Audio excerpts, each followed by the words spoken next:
Hello बच्चों, कैसे आप सब। तो आज हम लोग वेक्टर्स हमने वेक्टर्स के बारे में पढ़ लिया है। हमने एडिशन ऑफ वेक्टर्स पढ़ा, सब्ट्रैक्शन ऑफ वेक्टर्स भी पढ़ा, लेकिन मल्टीप्लिकेशन ऑफ वेक्टर्स नहीं पढ़ा। तो यदि हम मल्टीप्लिकेशन का बात करें तो मल्टीप्लिकेशन में 3 प्रकार के हम वेक्टर्स को मल्टीप्लाई कर सकते हैं। हम एक स्केलर से वेक्टर को मल्टीप्लाई करेंगे तो क्या होगा, वेक्टर ही बनेगा। एग्जाम्पल, फोर्स क्या होता है, वेक्टर क्वांटिटी होता है। एक्सीलरेशन ये भी वेक्टर होता है। तो फोर्स एक्सीलरेशन दोनों वेक्टर क्वांटिटी होता है, लेकिन मास क्या होता है, स्केलर होता है। लेकिन हमने एक फॉर्मूला देखा है F = m। फॉर्मूला है F = m। ये क्या है, ये स्केलर है, ये क्या है, वेक्टर। तो जब इस स्केलर से वेक्टर को मल्टीप्लाई करेंगे क्या मिलेगा, वेक्टर। तो ये सिंपल मल्टीप्लिकेशन है, इसमें कुछ ज्यादा नहीं करना है हमें, नहीं ज्यादा वो नहीं, राइट।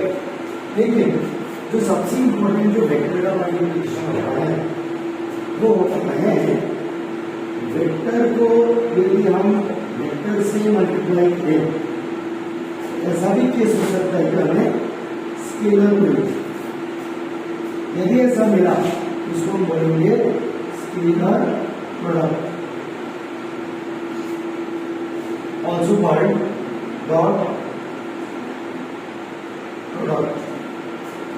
और यदि वेक्टर को वेक्टर से ही गुणा कर दिया जाए तो हमें मिलेगा वेक्टर, और ये बन जाएगा वेक्टर प्रोडक्ट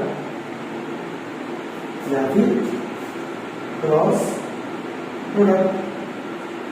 अब एक चीज देखते हैं, क्रॉस प्रोडक्ट में देखो सिंबल क्रॉस है और डॉट प्रोडक्ट में सिंबल डॉट है। तो जब भी हम डॉट प्रोडक्ट करेंगे सिंबल डॉट होगा और क्रॉस प्रोडक्ट करेंगे cross.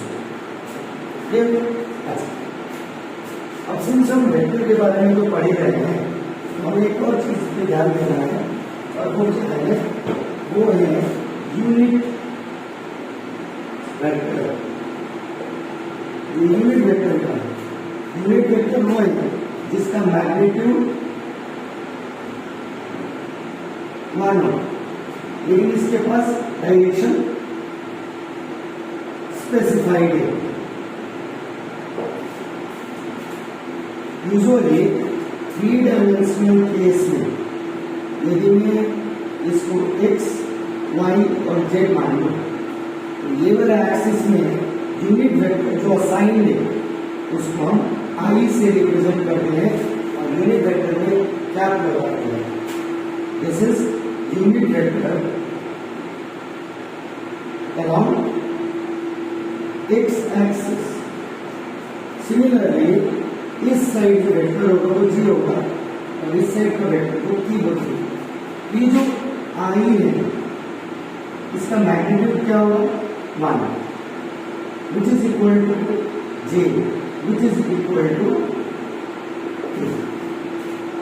So ijk is nothing but unit vectors, as I told you, and these unit vectors will have the value of unit vectors to be 1, right? So unit vectors का value क्या होगा, 1 होगा। ये चीज हमें याद रखना है। अब यदि मैं वेक्टर मल्टीप्लिकेशन का बात करूं तो पहले जो मैं वेक्टर मल्टीप्लिकेशन करूंगा उसको मैं बोलूंगा डॉट प्रोडक्ट। सिंबल होगा ये, डेफिनेशन भी तो होगा, right. What is the definition of dot product? Definition of dot product is if I have a vector A taken dot with B, then its definition is magnitude of vector A magnitude of vector B into cos theta. Magnitude of vector A magnitude of vector B into cos theta, where this theta is the angle between vector A and vector B. तो ये जो angle theta है, ये angle theta क्या है, vector A और vector B के बीच का एंगल है, राइट। ये हो गया थीटा के बारे में। लेकिन डॉट प्रोडक्ट करने की जो चीज हमें पता होनी चाहिए वो क्या है, मान लो मेरे पास एक यूनिट वेक्टर है आई और मेरे पास एक और आई वेक्टर है और मैं दोनों वेक्टर का डॉट लिया, मुझे क्या करना पड़ेगा, magnitude of I, magnitude of I. ना आई किसका यूनिट वेक्टर है, एक्स एक्सिस की तरफ, तो ये भी तो एक्स का ही होगा ना, तो दोनों एक्स एक्सिस है, तो obviously both the x axis will be parallel to each other, तो एंगल कितना होगा 0 डिग्री। तो यहां पे हम लगा देंगे cos 0 डिग्री। अब magnitude of unit vector as I told you 1 होगा, तो ये भी 1 हो गया, ये भी 1 हो गया, ये भी 1 हो गया, टोटल आंसर बन गया 1। सिमिलरली जे डॉट जे क्या होगा 1, के डॉट के क्या होगा 1। लेकिन यदि मैं आई के साथ जे कर दूं, मतलब 2 डिफरेंट वेक्टर्स, अब क्या होगा, राइट। इस केस में यहां पे आई, यहां पे जे और आई एक्स एक्सिस है, जे वाई एक्सिस है, एंगल हो जाएगा 90 डिग्री, बन जाएगा 0, वाई 0, ये तो 1 होगा, ये भी 1 होगा, cos 90 कितना होगा 0, ये 0। तो सिमिलरली कोई भी डॉट प्रोडक्ट लो but they are different vectors, then ये ऑलवेज 0 होगा।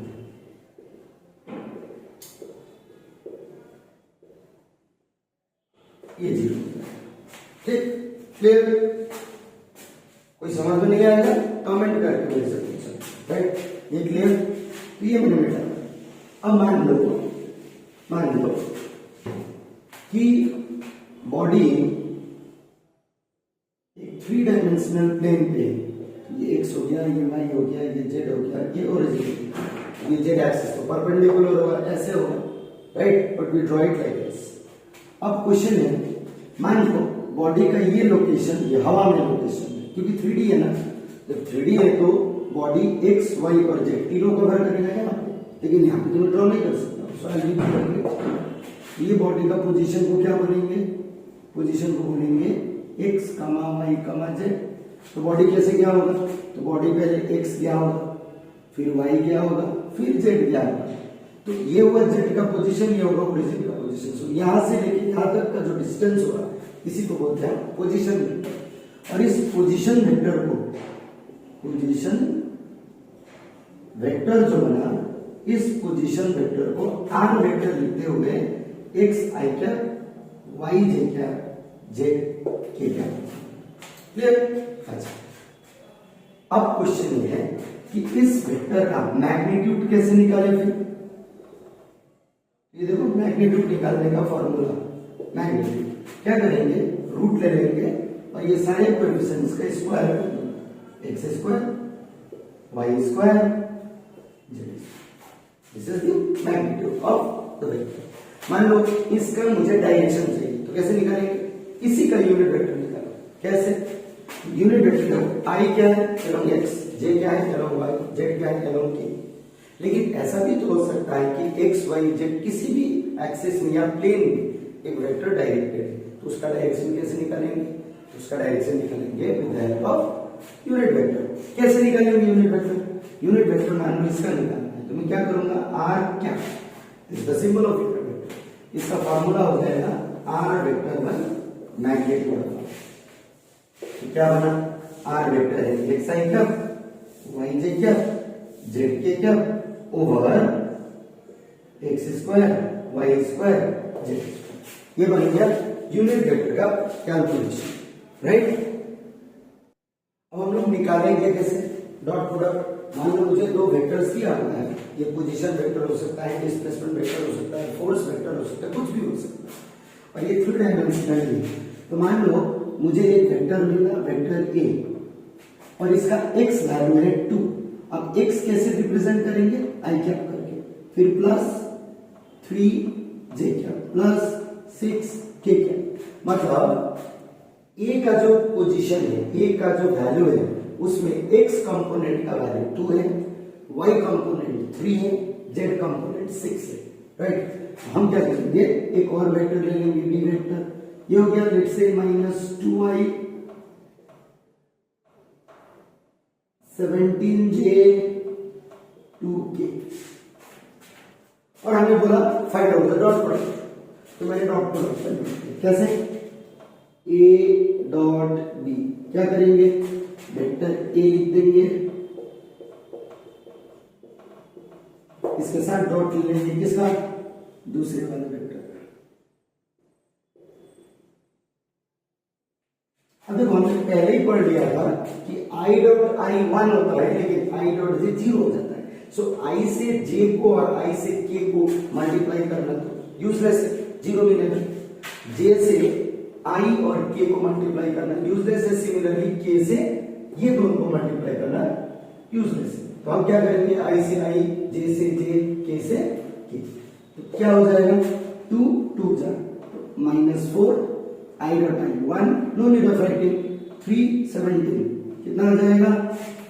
51, ये आ जाएगा 51, J डॉट J 1, 6 2 जा 12, K डॉट K, अब जोड़ लेंगे, क्या हो जाएगा? जोड़ने से ये आ जाएगा 3, ये आ जाएगा 6 और ये आ जाएगा -4, तो ये हमारा आंसर आ जाएगा 59 यूनिट्स।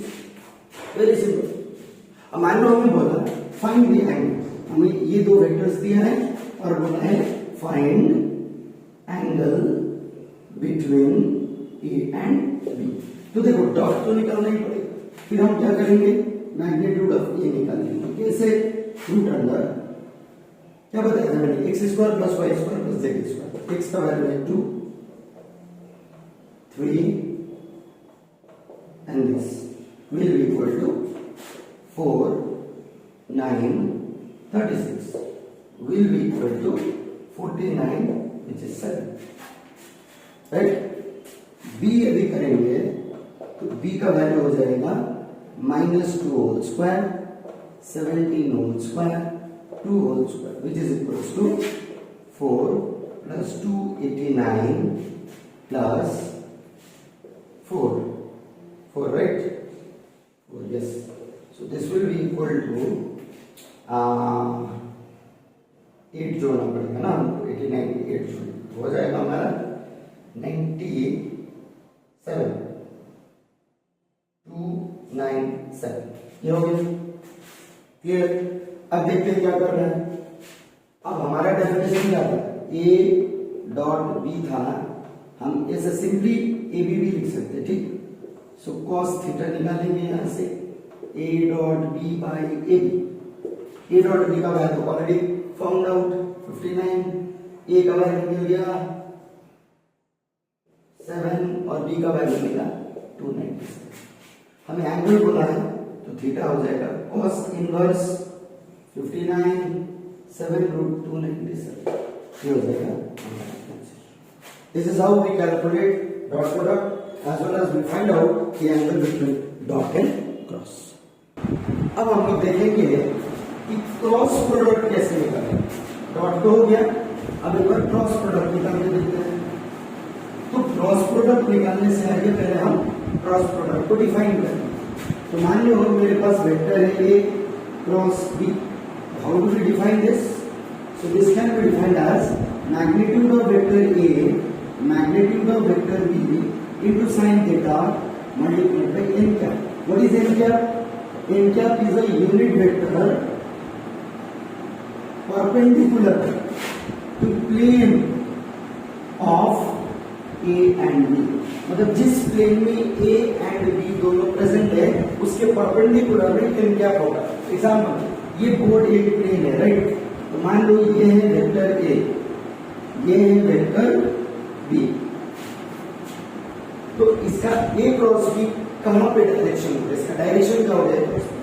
तो A क्रॉस B, तो हम देखेंगे क्रॉस प्रोडक्ट में एज इफ बॉडी रोटेट हो रहा है, ऐसा सोचेंगे, राइट? A क्रॉस B मतलब हम रोटेट कर रहे हैं, कौन सा डायरेक्शन में रोटेट कर रहे हैं चेक करो। तो हम जो रोटेट कर रहे हैं वो इस डायरेक्शन में रोटेट कर रहे हैं, राइट? इस डायरेक्शन में मतलब एंटी क्लॉकवाइज जा रहा है, एंटी क्लॉक वाइज। डेफिनेशन बोल रहा है n का मतलब जो इन दोनों का जो डायरेक्शन होगा वो होगा perpendicular to the plane containing AB।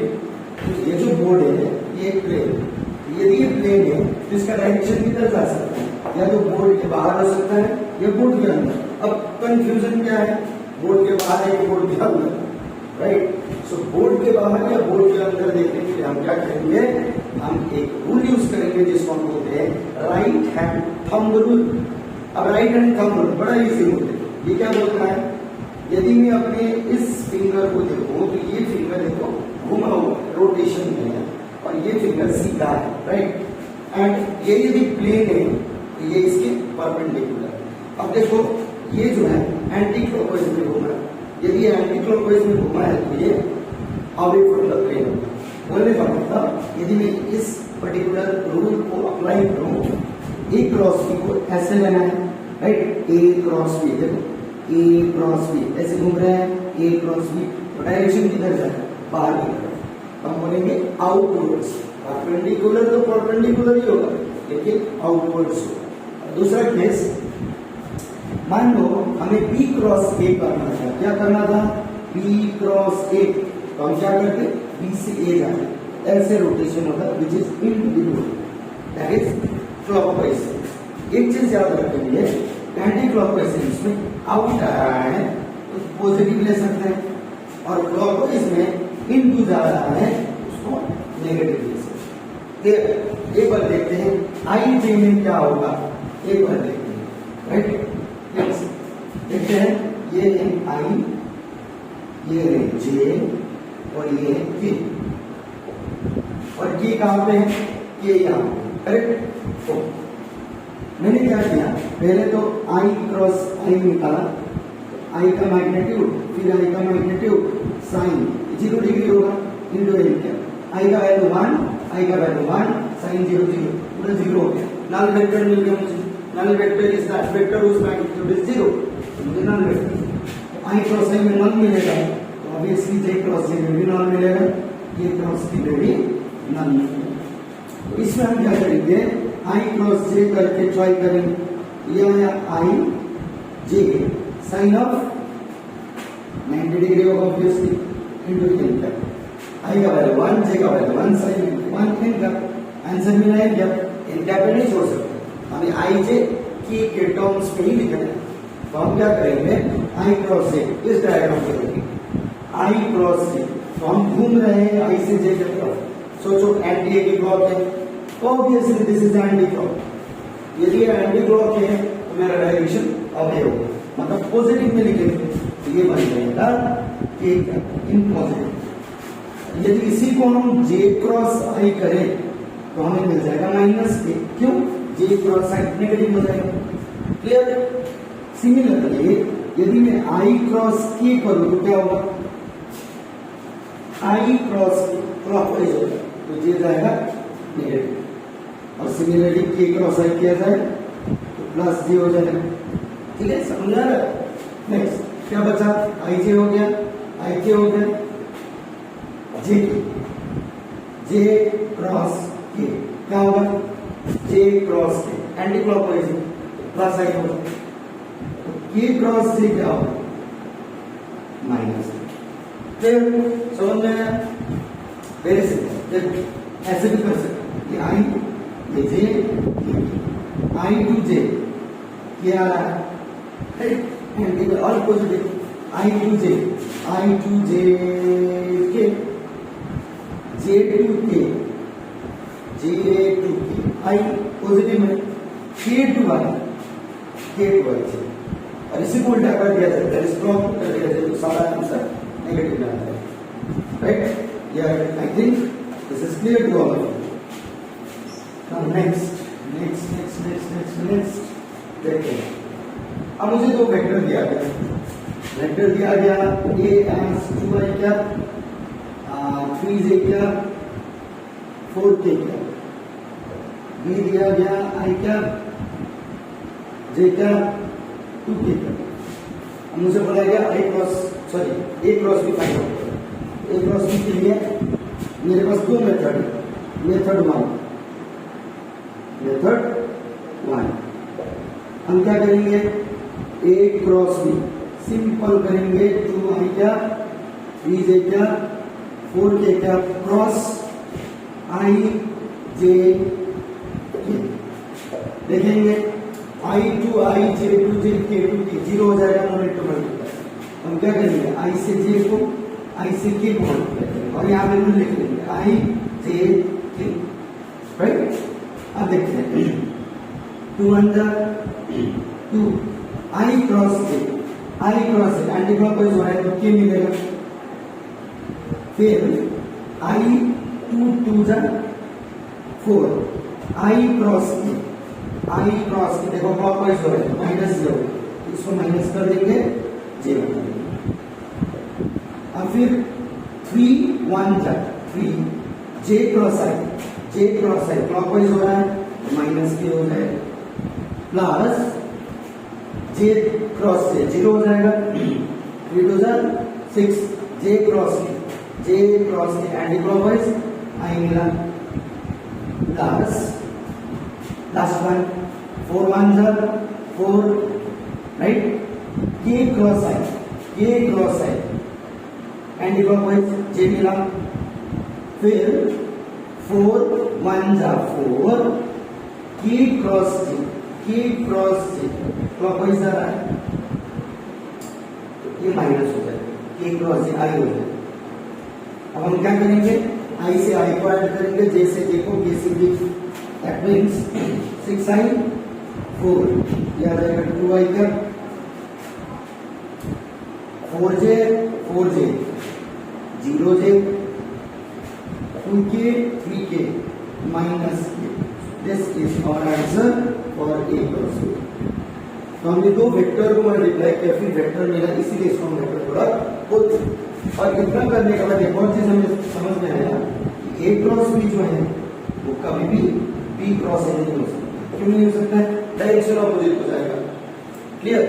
अब एक इसका दूसरा मेथड है, let's learn the second method और वेरीफाई करेंगे सेम आंसर आएगा कि नहीं आएगा। एक बार देखते हैं आंसर कितना आया था, 2i क्या 0j क्या माइनस के, ये आया था आंसर। 0 नहीं भी लिखने से चलेगा। अब मैं सेकंड मेथड से करूंगा जिसको हम डिटरमिनेंट मेथड बोलते हैं। हम क्या करने वाले हैं, ए cross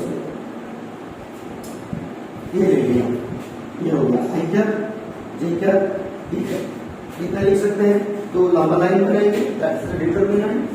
you will write A J K, पहले कौन सा वेक्टर है ए का जितने भी वेक्टर कोएफिशिएंट्स वो लिखिए। आई के आगे 2, जे के आगे 3, के के आगे 4, आई के आगे 1, जे के आगे 1, के के आगे 2। अब क्या करेंगे, आई लिखेंगे ब्रैकेट ओपन, आई का करेस्पॉन्डिंग रो एंड कॉलम को कवर करेंगे। विजिबिलिटी ये चार 3 2 जा मल्टीप्लाई करेंगे 6 माइनस लिखेंगे 1 4 जा 4, और पहले ऊपर से नीचे जाएंगे, फिर माइनस लिख के नीचे से ऊपर जाएंगे, नीचे से ये सीक्वेंस रहेगा हमारा। और ये सीक्वेंस न डिस्टर्ब हो इसलिए इसके लिए नेगेटिव यहाँ पे डालेंगे ऑलवेज, ठीक है। यहाँ पे क्या था प्लस माइनस फिर लास्ट में प्लस, जे का corresponding column and row covered 2 2 जा 4 माइनस लिख के 1 4 जा 4, फिर प्लस के लिए as I told you plus minus plus, और ये करके हम करेंगे 2 1 जा 2 माइनस 1 3 जा 3, ये आ जाएगा 6 में से 4 गया 2i, ये हो जाएगा 0j और ये आ जाएगा माइनस, सो 2i 0j माइनस 3। ये देखो आंसर सेम। सो आइदर हम सेकेंड मेथड से करें या फर्स्ट मेथड से करें, बात पर। अब बात आता है जो डॉट प्रोडक्ट है, ये यूजुअली हम कहाँ भी यूज करेंगे, तो हम वहां पे यूज करेंगे जहां पे दो वेक्टर का मल्टीप्लिकेशन स्केलर देता है। एग्जांपल वर्क डन क्या होता है, फोर्स डॉट डिस्प्लेसमेंट, क्योंकि work done itself is scalar quantity, लेकिन फोर्स और displacement associated with it is a vector quantity. ये एक एग्जांपल है। एग्जांपल तो बहुत सारा, जैसे यदि हम क्लास 4 में जाएंगे तो इलेक्ट्रिक फ्लक्स, ये एक एग्जांपल है। इसमें डॉट प्रोडक्ट हम करेंगे तो वेक्टर्स का और हमें आंसर मिलेगा as a scalar, right. Okay, similarly cross कहां पे यूज करेंगे, तो क्रॉस यूज करेंगे एरिया निकालने के लिए। एरिया का ट्रायंगल निकालना है half A cross B, area का पैरेललोग्राम निकालना है A cross B. Simple main area निकालने के लिए क्रॉस यूज, राइट। हमने पढ़ा तो अभी नहीं है, लेकिन फिर भी हम नेक्स्ट चैप्टर में इसके मतलब वर्क एनर्जी पावर के बाद वाला chapter system of particles and rotational motion हम पढ़ेंगे समथिंग कॉल्ड टॉर्क, और ये टॉर्क को टाउ से रिप्रेजेंट करते हैं। ये पूरी एक वेक्टर है, पोजीशन भी वेक्टर है और फोर्स भी वेक्टर है। ये हो जाता है cross vector. Similarly angular momentum L से डिनोट करते हैं, आर क्रॉस पी होता है। पी क्या है? लीनियर मोमेंटम, आर क्या है? Position, right. जैसे बहुत सारे एग्जांपल्स हैं जहां पे हम वेक्टर्स का मल्टीप्लिकेशन का एप्लीकेशन देखते हैं, जिसमें से कुछ मल्टीप्लिकेशन में स्केलर मिलेगा हमें, तो कुछ मल्टीप्लिकेशन में वेक्टर ही रहेगा, राइट। तो ये मैंने आज के लेक्चर में वेक्टर का जो सिंपल डाउट टॉपिक्स जो होता है बच्चों को, इसी में बच्चे अक्सर कंफ्यूज होते हैं, ये मैंने आपको इनके साथ शेयर किया। तो मैं एक्सपेक्ट करूंगा कि आप लोग मेरा चैनल को लाइक करेंगे, सब्सक्राइब करेंगे, एज वेल एज शेयर भी करेंगे। Thank you. फिर मिलते हैं नेक्स्ट क्लास में with a new topic, right. और यदि आप लोगों को कोई